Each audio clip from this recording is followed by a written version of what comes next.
Apa? Kalau misalkan kita mengatakan bahwa Yusuf Mansur tidak pernah memakan uang sedekah, Yusuf Mansur tidak pernah memakan uang para investor, lalu dari mana Yusuf Mansur ini kaya? Bisnis apa yang kemudian dibuat Yusuf Mansur dari nol? Bisnis apa yang kemudian dibuat Yusuf Mansur hingga kemudian nama dia besar sebagai pengusaha? Ini pertanyaan ya, ini pertanyaan. Apakah Yusuf Mansur bisa menjawab ini?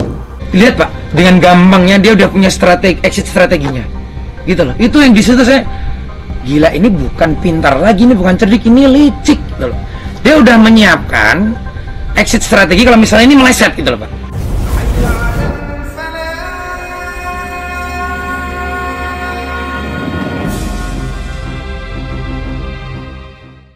Bismillahirrahmanirrahim, kembali lagi bersama saya Rita Walid. Pemboikotan bisnis-bisnis yang menyangkut nama Yusuf Mansur itu bukan tanpa alasan, seperti misalkan warung Stick and Shake dan Bebek Selamat, warung grup lah intinya teman-teman. Dan tidak menutup kemungkinan juga kami akan menyuarakan pemboikotan bisnis-bisnis Yusuf Mansur yang lain gitu.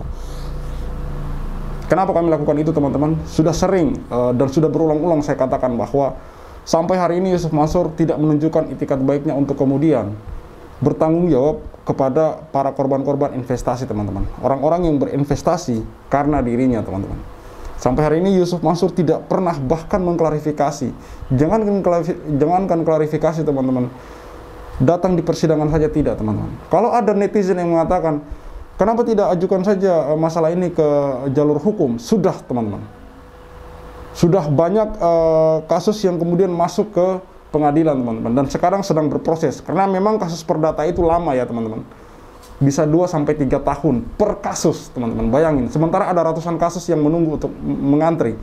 Ini untuk satu model saja, misalkan gini, saya kemarin bertemu dengan Pak Zaini Mustafa, saya tanyakan, kira-kira korban yang ada di kasus investasi batubara, satu kasus ya teman-teman, itu ada berapa korban? Yang ada di Jamaah Darussalam ini, belum lagi yang di luar ya, seperti kemarin Pak Jimmy, yang di dalam saja ini kurang lebih 200-an teman-teman, 250 kalau tidak salah. Dan semuanya ini akan berkasus teman-teman.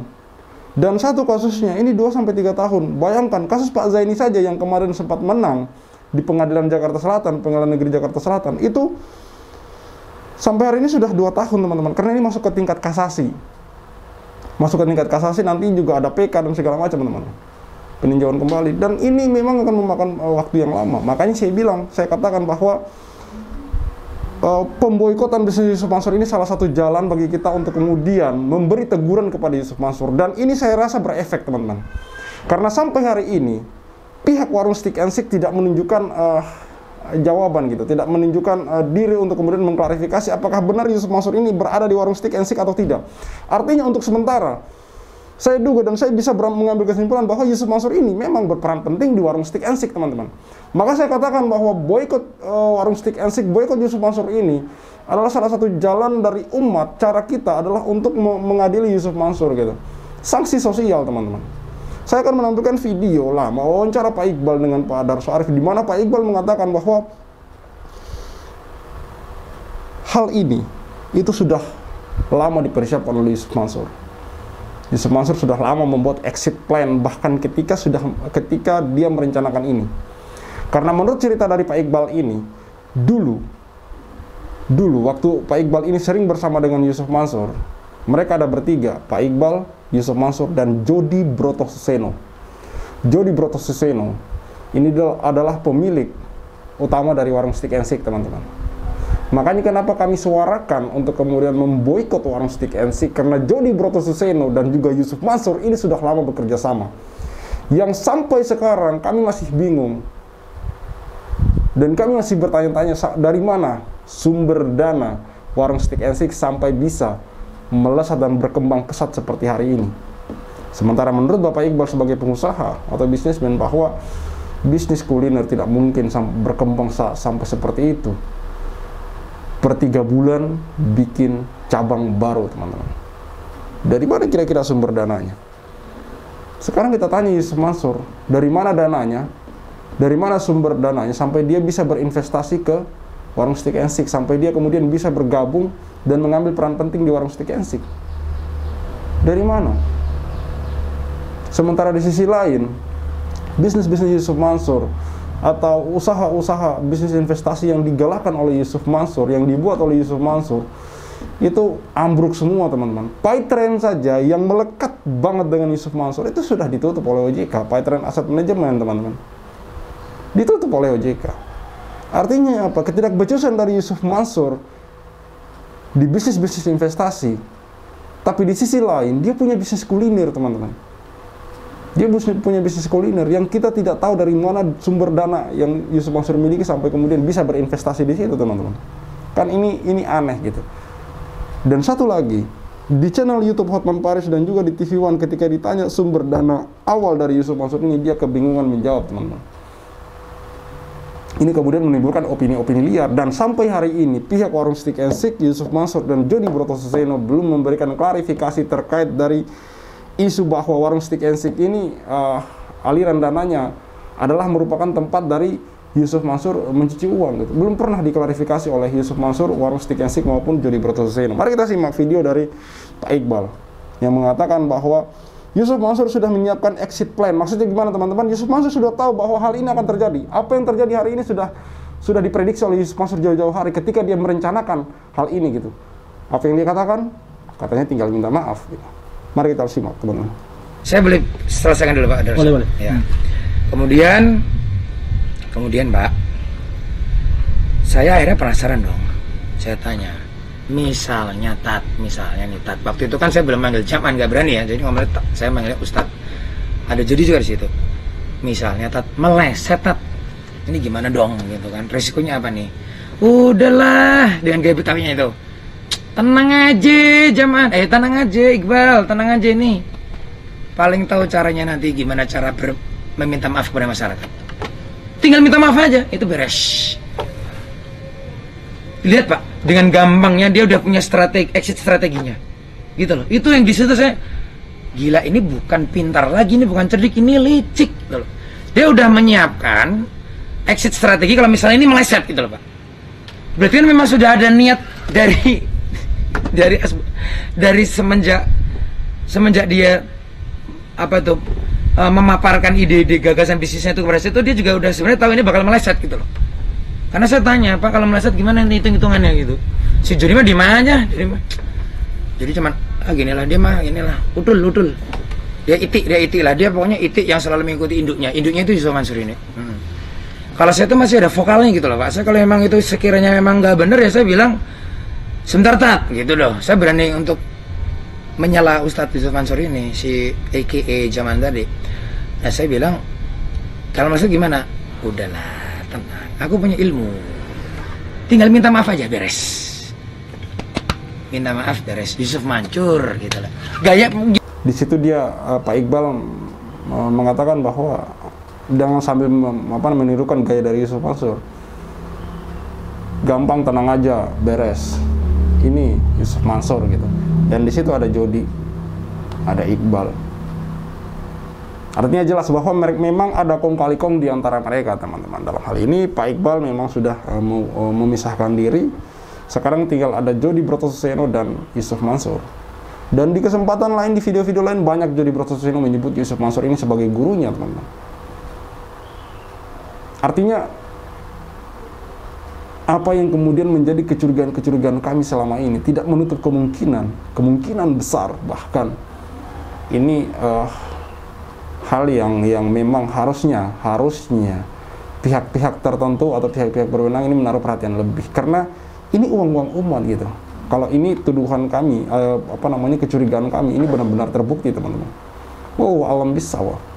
Yang jelas ini adalah uang umat gitu, dipakai untuk kepentingan pribadi teman-teman. Belum lagi seperti apa yang dikatakan oleh Ustadz Tabrani kemarin dalam videonya, bahwa ada sebuah bangunan wakaf,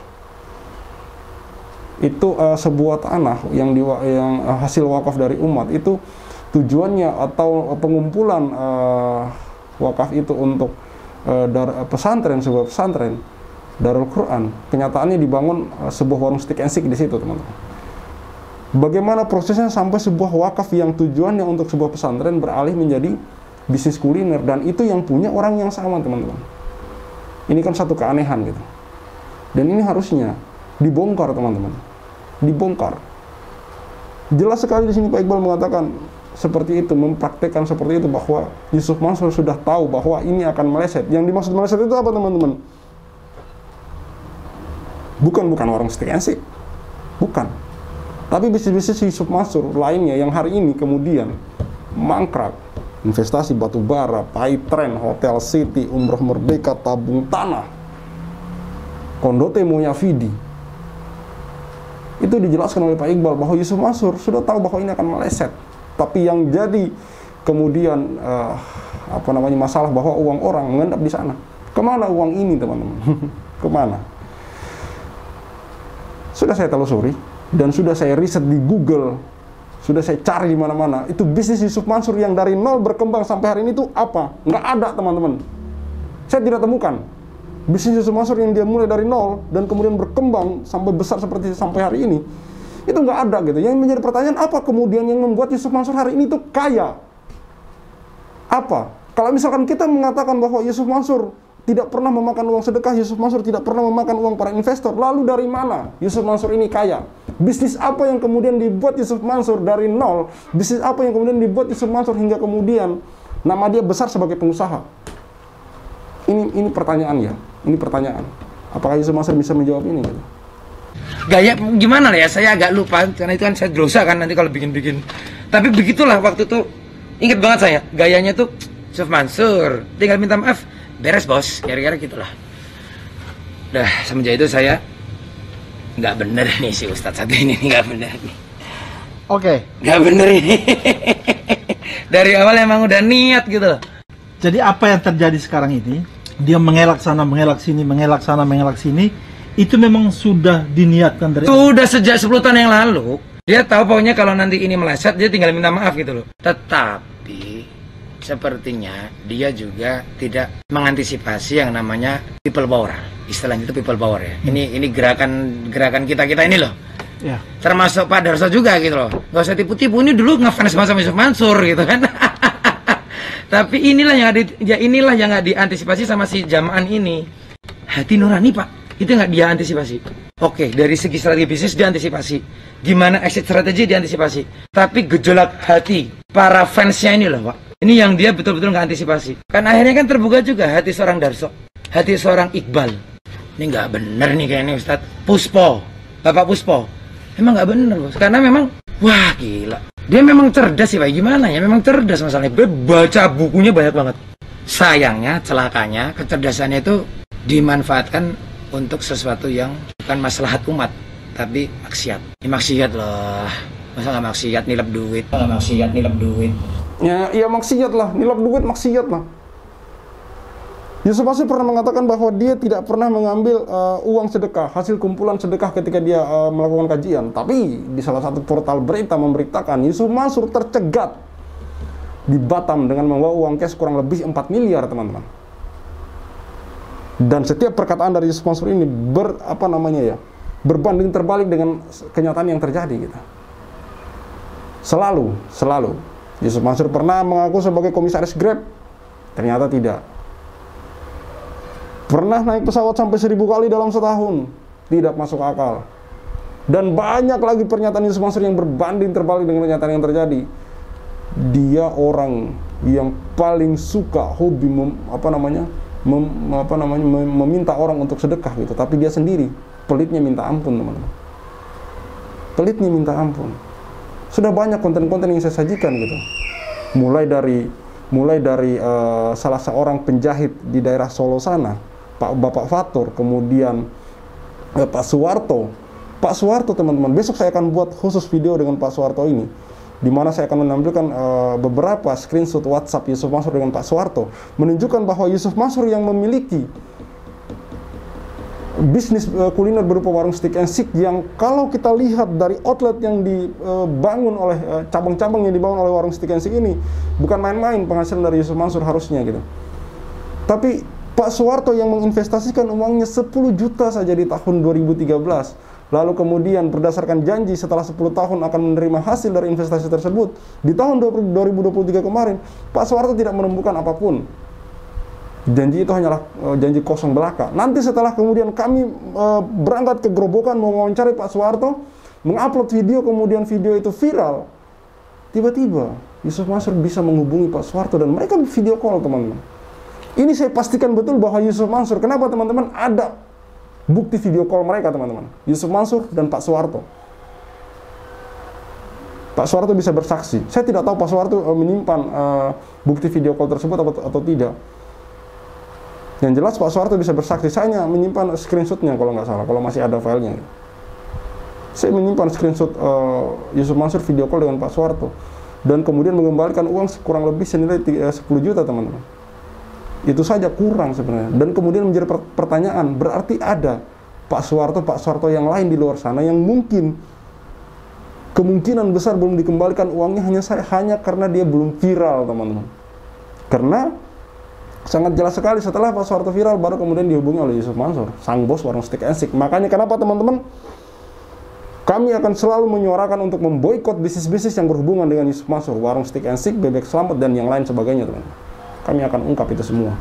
Dan kami akan boikot setiap apa-apa yang berhubungan dengan Yusuf Mansur. Ini adalah sanksi dari kami, masyarakat. Sanksi dari kami, umat. Saya Khalid Al-Walid. See you on the next videos.